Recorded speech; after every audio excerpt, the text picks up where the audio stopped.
with all of the shifts and changes that are happening in the community and around us nationally, as an organization, we know that we have to take care of our people. We are shoring up for what may be a very interesting administration at the national level, changes and shifts that are happening at the state and county level and city level. But more importantly, we are making sure that our people are cared for and our people can then care for our community. Happy New Year! This is the 100th episode of Hourglass, the podcast for United Way of King County in Seattle. Coming up, a brief synopsis of our 100th episode milestone, a look back at 2025, and a look at what's in store for 2026. We'll chat with United Way interim CEO Dr. Catherine Cushinberry about how we at United Way addressed what was often a challenging 2025 and some things our organization seeks to accomplish this year, including the naming of a new president and CEO and our renewed commitment to one of our more popular programs. We'll also discuss our upcoming free tax preparation campaign and a local volunteer opportunity. I'm your host, Joe Burris. Thanks for tuning in. According to the Florida-based software company Podmatch, only 13.5% of the 4 million podcasts worldwide are currently active, and only 6% of all podcasts reach 100 episodes. That's why we are delighted to say that this is the 100th episode of the United Way of King County podcast, Hourglass, which we launched in February of 2024 to spread the word about how we, our grantees, and our partners spend time making a difference in King County and beyond. Since our 2024 launch, Hourglass episodes have been downloaded in 503 cities across 48 countries, including Singapore, Brazil, Ukraine, Australia, Canada, and Tunisia. The podcast has been ranked as high as 23rd on Apple's most downloaded nonprofit podcast in the U.S. and has won 2 Podcast Excellence Awards. None of this would have been possible without listeners like you. We'd like to thank you for tuning in to hear about our work and our efforts to ensure that everyone in King County has enough to eat, a safe place to stay, a quality education, and financial resources to meet their needs.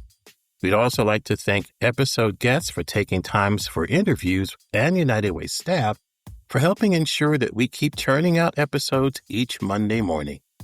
And it's safe to say that 2025 gave us a lot to talk about on those shows. In 2025, the White House signed at least 225 executive orders, 56 memoranda, and 114 proclamations. The 225 executive orders were the most since Franklin Delano Roosevelt signed 568 orders in 1933. Last year's executive orders changed the course of policies in topics such as immigration, health, education, the environment, and criminal justice. Last year, our federal government passed the Budget Reconciliation Bill, which enacted the largest cuts to SNAP in the nutrition program's history. And amid a stalemate regarding the cost of health care, federal lawmakers last fall staged the longest government shutdown in U.S. history, furloughing more than 700,000 government employees and halting SNAP benefits for more than 41 million people. At United Way of King County, we stepped up to meet the needs of local communities throughout 2025. Despite losing staff because of federal cuts to AmeriCorps, we continue to offer programs like free summer meals, Bridge to Finish, and free tax preparation. During the government shutdown, United Way distributed $330,000 to area food banks that provide groceries and other items to local residents year-round. As a result, 4,000 households received food each week from our free home grocery delivery. 15,000 youth last summer received food through our free summer meals program at 175 sites throughout King County. 18,000 people accessed more than $17 million in tax credits and refunds by taking advantage of our free tax preparation campaign. And 5,430 students received 31,296 resource interventions from our bridge to finish benefits hubs. Time and again, communities in King County have entrusted United Way to address issues such as food and financial security. We've shown up where our neighbors say their greatest needs are. And in a year where we will see leadership changes in city, county, and possibly federal government, United Way is positioning itself again to show up where our neighbors need us. Hourglass recently sat down with United Way interim CEO Dr. Cushinberry for a conversation about her time at the helm, a look back at 2025, and some things our organization seeks to accomplish this new year, including the naming of a new president and CEO and a renewed commitment to one of our most popular programs. Here's what Dr. Cushinberry had to say. It's been an absolute joy. We have a blog that's coming out. In the blog, one of the things that I share is just how absolutely wonderful this United Way team is. It is a caring team that care deeply about the community and the work that we do. We care deeply, and the team cares deeply about the brand and being trusted by the community. So it's been wonderful to work with such a talented group of leaders, to learn about the work that we do vis-a-vis funding to other organizations and entities, but also that measure of direct service, especially in this time when there was a freeze on SNAP benefits. We immediately shifted and went right into thinking about and taking action on providing more support and funding to food pantries and food banks around the area, making sure that we were being immediately responsive to that. We also, and I think made people know that we pivoted from our Bridging the Wealth Gap campaign and really thought about what is it that the community needs right now. And that is a need around building opportunities for families around housing and home ownership. But we also know especially that there are some really pressing needs in the community, and we needed to be responsive to that. So a big shout out to the team for the pivot to really lean into what we refer to as our neighbor fund. That is our unrestricted dollars to be able to really move as we need to. And I think that I just want to pause right here. I think the beauty of the trust that the community has in the United Way is that they know that no matter what is happening in the community, that we have the capacity to pivot. And that's where that trust is. It's not just in the brand, it's in the delivery of what that brand means. And so to have our neighbor fund in place for the community to trust us to use dollars in the way that is meaningful and most meaningful to the community, it's been such a blessing. And we're so thankful for those who have made that pivot with us.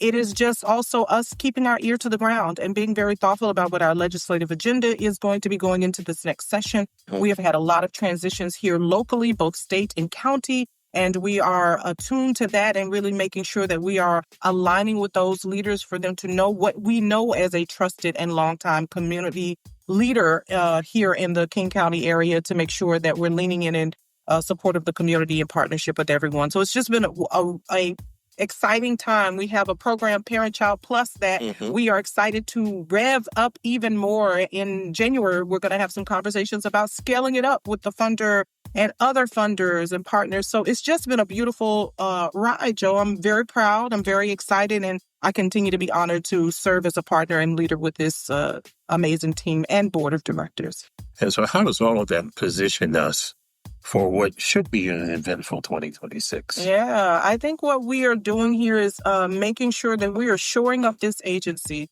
for the long haul. So in addition to the things that I've mentioned, an important part for me is making sure that we are looking at our financials, making sure that we are strengthening ourselves, because we've got to see this as a long haul, right? This organization has to live well beyond us, and the work has to be sustainable, as well as something that can be built on for capacity growth. So what we are doing right now is shoring up the future, especially when you have organizations thinking about how to scale back. With Parent Child Plus, we have the opportunity to look at what it means to scale up. So we are positioning ourselves for the long haul to be fiscally healthy and sound. The other thing I want to add in here is that we have been homing in on our culture of care as an agency. Yes, we have a trusted brand. Yes, we're an amazing organization, but it is so because of the people who have worked here before us and the people who work here now, and it will be sustained by the people who will work with us in the future. And so I think the other thing that is important as we think about moving ahead is that with all of the shifts and changes that are happening in the community and around us nationally, as an organization, we know that we have to take care of our people. They are what make the brand. Joe, you make the brand. So we are shoring up for what may be a very interesting administration at the national level, changes and shifts that are happening at the state and county level and city level. But more importantly, we are making sure that our people are cared for and our people can then care for our community. So we're thinking about all of the things that protect the brand for sure, but make sure that the people who are invested in bringing their time, talent, and treasure to us are cared for. And of course, a lot of leadership changes expected in 2026. And we are going to make a leadership change. Talk about, give us some updates on the progress toward naming the new president, CEO of United MK. Absolutely. Again, it's just been a joy to be able to stand in the gap in between the transition of a very beloved leader in Gordon and looking ahead to the next leader. The board has made really beautiful progress in creating a search committee for the CEO search that is made up of board members. It has also retained a search firm, and they are now in the process of doing the background work. So that's interviewing individual team members, looking through the information and background data, financials, from financials to fundraising to HR policies, all things to understand the organization and to put together a really strong profile of what this organization needs as they go into the search process.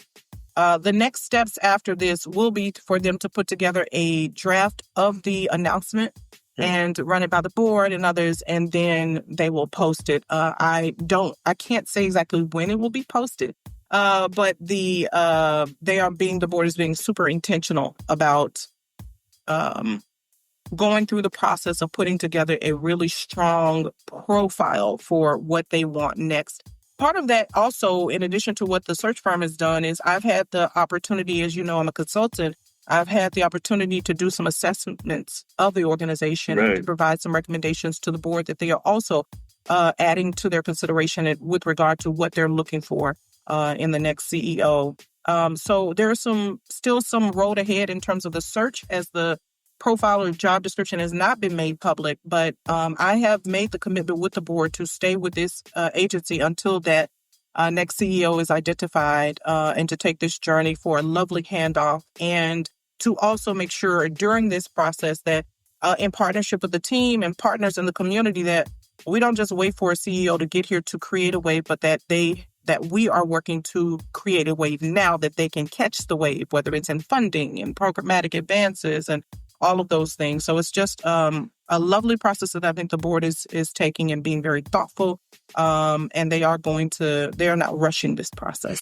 Now, earlier we learned that the president and CEO of United Worldwide Angela is going to be stepping down from someone that has worn these hats before. What is this like? What is the current landscape like in nonprofit leadership, and how does it compare and contrast to times when you've been a leader? Yeah, I think that the nonprofit landscape is like any other business entity, and it is a roller coaster ride, right? Depending on who's in leadership at whatever level of the government, whatever is happening around the relationships between philanthropy and nonprofits. In this particular time, I think it is also a level of a very unique time in that there is a narrative that has challenged our ability, by me saying our, I mean nonprofits in general, our ability to have a measure of freedom of how we talk about our work, how we talk about working with BIPOC organizations, BIPOC, our community members, talking about diversity, equity, inclusion, talking about where need actually exists and how we navigate that. So I think in addition to like the general roller coaster ride of understanding where philanthropy is, understanding what is fundable, like the general things that happen in nonprofit, this moment is, I will say, absolutely unique for me in my career, where there is some fear and people are having to pivot in ways that are different because this is about language. It's about narrative. It's about how we show up for our community that doesn't feel authentic or natural or normal. So for me, that is the real niche in this time for me, as I look at the history of how of nonprofits and the work. Not only that, listen, and I want to make sure I say this as a caveat. This is not to say anything about Angela at the United Way Worldwide. I don't know her journey. I don't know her specifically. I do know that there are a lot of executives who are exhausted, Right. who are tired. They've gone from one transition to the other. Many of them have led through COVID, whether it's in one organization or two over the last, 5 years. And there's an exhaustion, as well as having to battle all of the things that are external to the work, right? Listen, I love nonprofit work, and I love partnering with nonprofits and helping them to figure out shifts and changes to make them more efficient and better, because I love what it is intended to do for the community. I love it. It's in my DNA. I love it. And I also recognize that when you layer the already very challenging work that exists as part of nonprofit leadership, making the case for why your work is important, figuring out how to make sure your people are paid at market rate and not having people question because they're in nonprofit, should they get the salaries that they deserve? Really thinking about where are the needs in the community and shifting those very scarce resources in that place, like all of that. And then you layer on political landscape is exhausting. It's exhausting. And to do it as a Black woman is even more. Listen, there's a song that says truth is I'm tired. And there's a gospel song. And there are people who are just tired. And it's an exhaustion in a way, Joel, just you asking me about like past and present. It's an exhaustion that I haven't seen in my career in a very long time. Now, I'm not tired because I get to do this work in a very different way, but that's part of it. I pivoted how I work to address that exhaustion. But that is what I see in this moment. That is a very interesting time, and there are things that will continue to exist as part of leading nonprofits. And then when you add this very complicated and challenging time on top of it, truth is folks are tired. Okay, so my last question. What makes you excited, if not hopeful, personally, going into the new year? Yeah, I'm a person who looks at everything from a strengths perspective rather than a deficit. I don't look at something to say what we can't do. I always believe there is a way. And so in that, just at the core of who I am, there is an excitement. There's a joy that I carry with me no matter what I do and where I go. And if you tell me you can't go left, I'll go, all right, I go right. And if you tell me I can't go left or right, I'll look up. Right? There's always a way. And so in that, there is an inherent joy in what I do and how I operate and what I think is possible. I think the other thing that gets me really excited is I think even in all of the challenging times, people are figuring it out. Right. They are figuring it out. Even if it means changing some language, if that is the path that organizations and leaders take, they're figuring it out. And even those who stand 10 toes down and say, I'm not changing a stinking thing, they're figuring it out. Right. And even where funders say we won't do this, they're finding funders who say, but we will do this. So there is a way. And that's what's bringing me hope, is that in where there may seem to be fog, I love to see, and I believe that there is always the value of going above the fog to see the reality.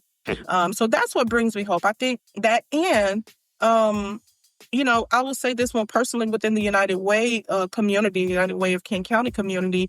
We have team members who work day in and day out for this community, for the people whose faces they do know and have seen, and people's faces and stories they've never heard and never seen. And so that brings me hope that people are still leaning in. And we have some talented people who could go to for-profit and make bank, and do something different. But they choose to be here and to be in this journey. And so those things, Joe, give me hope. And I'm so proud to be here with all of you, and so proud to be able to still add value to the nonprofit community in a time when, our communities absolutely need us most. And let me just say this too. I hear that all the time, and I've even said it year over year. They need us most. They need us most. And until they don't need us, they do need us most. So I'm honored. Awesome. Dr. Catherine Cushinberry, thank you as always for your time. What a joy. Thank you, Joe. At United Way of King County, we love it when everyone thrives. To learn more about our work past, present, and what's in store for the future, Be sure to check out our About page, uwkc.org/about-us. World Relief Western Washington of Kent is looking for volunteers to work in its Paradise Parking Plots community garden. Paradise Parking Plots is a 2-acre garden that provides spaces for refugee, immigrant, and Kent residents to grow cultural foods and reconnect with the soil. World Relief will train volunteers to do tasks such as weeding its food forest, controlling pests and diseases, and taking part in construction projects. For more information, log on to worldrelief.org/western-WA and click on the Get Involved page. United Way of King County's free tax preparation campaign is gearing up for another tax season. Funded by United Way, the IRS, and the City of Seattle, United Way's free tax prep service is for individuals who make up to $80,000 a year, or up to $96,000 for non-single filers. United Way tax prep specialists help clients understand their tax situations and take advantage of benefits such as the Earned Income Tax Credit and the Working Families Tax Credit. In 2025, United Way served 18,200 of our neighbors, helping them access more than $16 million in tax credits and refunds. United Way tax sites will open on January 25th, but currently we are seeking volunteers for more than 20 free tax prep locations throughout King County, including sites at the downtown Seattle Library and in South Center Mall, as well as our virtual tax site. Volunteers are fully trained and IRS certified. To sign up, log on to uwkc.org/taxvolunteer. At United Way of King County, we are working side by side with communities to build an equitable future for everyone. Hourglass United Way is a podcast that highlights how we and our partners spend time making a difference in our communities. Our work is made possible by the generous donations from people like you. Please send comments and suggestions about our podcast to hourglassunitedway@gmail.com. To learn more about our work or to support United Way, log on to uwkc.org. I'm your host, Joe Burris. Thanks for listening. Until next time.